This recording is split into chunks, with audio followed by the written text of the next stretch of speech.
태어나면서 모두가 몸뚱이에 구속되고 시간에 구속되고 지구라는 공간에 구속되며 또한 마음이 일으키는 욕망과 집착에 구속되어 살아갑니다. 오직 신의 품 안에서만이 이러한 구속에서 자유로울 것입니다. 흙무덤을 쌓으면 구덩이가 생기고 좌우로 작용 반작용의 관계를 이룹니다. 이와 같이 좌우 쌍생성하는 이치를 상생이라 부르고 좌우가 서로를 견제하며 한 방향으로의 일방적인 폭주를 제한하는데 이것을 상극이라 부르며 교역으로 좌우가 상쇄되어 쌍소면하는 이치를 상충이라 부릅니다. 무극은 총량의 법칙을 낳고 음양은 태극을 낳으며 태극은 양의를 낳고 양의는 사상을 낳으며 사상은 마침내 순환을 이루는데 이것이 바로 이 세상을 움직이는 심장이자 엔진과 같은 것으로 그 순환의 중심은 부동한 모습으로 전체를 평형으로 이끄는 것입니다. 총량의 법칙은 일양 이름의 법칙을 낳는데 이는 하나를 얻으면 다른 하나를 잃는 법으로 따라서 삶이란 결국 미완성의 연속이라 말할 수 있을 것입니다. 잘생기고 똑똑하고 돈도 많고 게다가 성격까지 좋은 사람이 있을까요? 화가가 성공한 음악가가 되려면 그림을 포기하고 음악에 매진해야 하며 그래도 평생을 음악에만 매진한 사람을 쉽게 이길 수는 없습니다. 대접 부족해야 채우려는 법이니 신은 우리들에게 모든 것을 다 주지 않습니다. 따라서 두루 박식한 사람은 전문성이 결여되고 전문성을 갖춘 사람은 두루 박식하지 못하니 모두가 총량의 법칙을 벗어나지 못합니다. 따라서 돈이든 명예든 재능이든 무엇이든 간에 총량의 법칙은 항상 우리들에게 겸손하라 이릅니다. 목적지가 다르면 분명 길도 다르지만 그러나 모든 길은 하나로 통해 있으며 거기에 나만의 길이란 본시 없고 돈은 모두와 함께하는 것이니 이것이 제한이 무제한으로 불가능이 무한한 가능성으로 바뀌는 이치요. 그러나 신이 우리들에게 주는 것은 때마다 한정된 선택과 책임일 따름입니다. 계곡은 물을 끌어당기며 일정한 흐름을 유도합니다. 지구는 태양의 중력에 이끌려 태양 주위를 공전합니다. 곱비 풀린 망아지는 이리저리 날뛰며 밭고랑을 무너뜨리고 작물들을 훼손합니다. 중력이란 잡아맨 곱비와 같습니다. 잡아맨 곱비는 구속이자 자유의 제한을 의미하며 이러한 구속과 제한은 전체의 안정을 위한 불가피한 자구책인 것입니다. 그러나 제한이 단순한 반복적 틀을 벗어나 무한한 가능성에 이르려면 곱비를 잡아맨 말뚝의 위치를 지속적으로 바꾸어야 하는데 실제로 태양 또한 은하계를 중심으로 공전을 거듭하고 있으며 따라서 모두가 제한된 흐름을 거듭하며 무한에 이릅니다. 구속이 있으니 자유를 갈망합니다. 대부분의 사람들이 자유를 원하지만 책임은 회피하려 합니다. 그러나 먹었으면 똥을 싸야 하는 게 바로 자유의 본질이며 냄새나고 귀찮다고 똥을 싸지 않을 수는 없습니다. 무엇을 하든 내 자유이니 남이야 전봇대로 이를 쑤시든 말든 그냥 내버려 두라는 식의 발상으로는 자유를 지킬 수가 없습니다. 따라서 도덕경에 이르기를 실도 이후 덕. 도를 잃은 뒤에는 덕이 나옵니다. 덕이 부상하는 이유는 상대적인 차별이 있기 때문입니다. 실덕 이후 인. 덕을 잃은 뒤에는 인이 나옵니다. 인이 부상하는 이유는 차별이 있으면 우열이 있기 때문입니다. 실인 이후 의. 인을 잃은 뒤에는 의가 나옵니다. 의가 부상하는 이유는 우열이 있으면 유불리를 따지며 신의를 저버리기 때문입니다. 실의 이후 예. 의를 잃은 뒤에는 예가 나옵니다. 예가 부상하는 이유는 비록 신의가 무너진 세상이지만 서로 간에 지킬 것은 지키며 선은 넘지 말자는 것으로 이를 무시하고 선을 넘으면 마침내 법과 형벌이 등장하는 것이니 이는 전체의 안정을 위한 불가피한 자구책인 것입니다. 나의 짐을 다른 사람에게 전가할수록 나의 자유도는 높아집니다. 따라서 나의 자유도가 높을수록 누군가는 억압되고 저항하기 마련이며 이는 상극하는 이치로 무제한의 자유란 본시 존재하지 않습니다.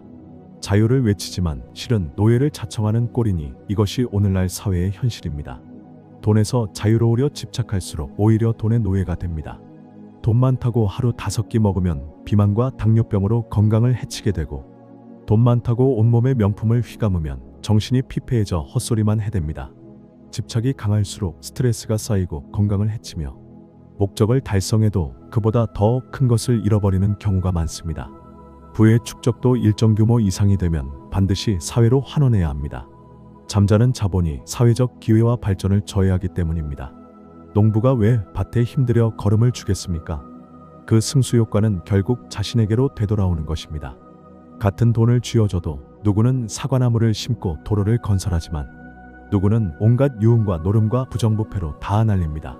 따라서 승수 효과를 거두려면 반드시 생산성과 결부되어야 합니다. 본래의 달이 진실이라면 조각달들은 사실에 해당합니다. 진실을 외면한 채 특정 사실만을 부각시켜 사람들을 현혹합니다. 진실을 정녕 모르는 것일까요?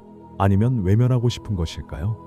진실을 모르면 마음이 이리저리 흔들릴 수밖에 없고, 진실을 부정하면 끝내 배가 산으로 갈 수밖에 없습니다.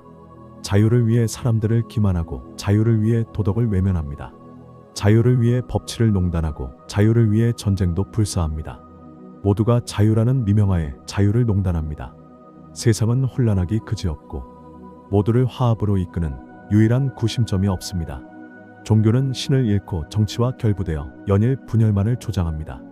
불안정한 세상에서 안정적인 교세 확장과 종교 기득권을 확보하려면 종교의 정치 개입이 필연이라지만 이는 분명 배가 산으로 가는 형국입니다. 종교의 본래 목적은 제세2화 홍익인간에 있습니다. 조각달이 세기자 사법계라면 본연의 달은 공이자 이법계에 해당하며, 따라서 제세2화란 모두가 색을 벗어나 유일한 진리를 바라보는 세상으로, 모두가 진리를 깨닫고 신의 품으로 복귀해야 마침내 홍익인간의 세상이 실현되는 것입니다. 모든 물줄기는 바다에 이르러 마침내 그 흐름을 멈추는데 이것을 정리라고 합니다. 모두가 정거장에 이르러 제각기 새로운 노선으로 환승합니다. 정은 끝이자 새로운 시작을 이루는 것으로 이것을 복명이라고 합니다. 복명은 끊임없는 연속성을 이루는 것으로 이것을 상이라고 하며, 상을 알아야 비로소 신의 섭리를 깨닫게 됩니다. 상을 아는 것을 명이라 하며 명을 얻으면 어둠을 바라볼 수 있으니, 무명자가 사람들을 교화하려는 것은 무면허 의사가 환자를 수술하는 것과 같고, 섣부른 목수는 제 손을 다치기 일수인 것입니다. 신명에 이르면 신의 계식을 알게 되고, 신의 계식은 등가법을 바탕으로 합니다. 등가법은 총량의 법칙으로 이것이 조삼모사와 같습니다. 신은 어떤 선택이든 말이 없지만 반드시 그것을 책임지도록 합니다. 비록 현실 사회에서는 혹 책임을 면할 수 있을지 모르지만 신의 세계에서는 책임을 면할 길이 전혀 없으니, 팔괘는 더할 것도 뺄 것도 없는 정확한 신의 계식인 것입니다. 구궁팔풍운동은 총량의 법칙을 바탕으로 합니다. 1과 9가 좌우 극단이라면 5와 5는 중용의 도에 해당하는 것으로, 대저작용이 강할수록 그 반작용도 강한 법이니 모든 자유는 억압을 동반하며 스스로 절제하지 못하면 끝내 화를 자초하는 것입니다. 진꾀가 억압이라면 택꾀는 상대적인 자유에 해당합니다.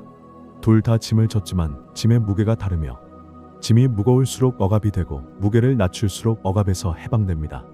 서로가 짐을 나누며 그 무게를 낮추는 것, 이것이 진정한 자유의 실체인 것입니다.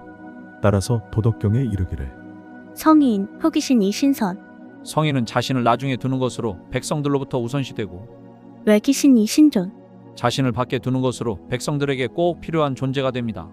또한 도덕경에 이르기를 성인 부적, 성인은 잔뜩 쌓아두지 않습니다.